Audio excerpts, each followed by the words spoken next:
ومن آیاتہ ان خلقکم من انفسکم ازواجا لتسکنوا الیہا وجعل بینکم مودۃ ورحمۃ ان فی ذلک لآیات لقوم یتفکرون. یہ بات ہمارے بزرگ حضرت مولانا عبدالرحمن رحمۃ اللہ علیہ نے سبق میں سنائی.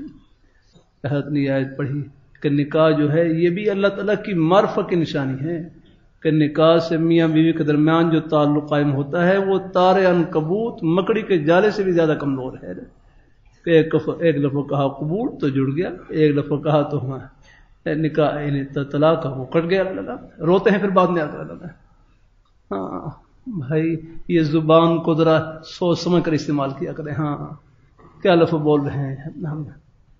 بعض دفعہ زبان سے ایسا جملہ نکل جاتا ہے وہ ہلاکت میں ڈال دیتا ہے آدمی کو، گھر کو اجاڑ دیتا ہے.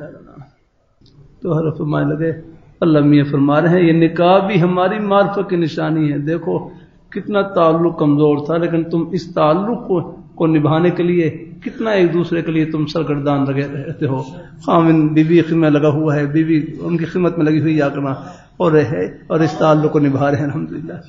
تو اللہ میاں فرما رہے ہیں اگر تمہارا اہم نکاح کی وجہ سے تعلق قائم ہوا ہے، حالانکہ وہ تعلق کتنا کمزور ہے لیکن تم اس تعلق کی لاج رکھتے ہو.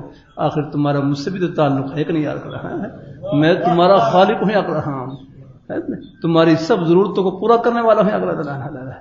تو میرے تعلق کی بھی لاج رکھو. اگر اس تعلق کو نبھا رہے ہو تو میرے ساتھ جو تعلق ہے اس کو نبھاؤ.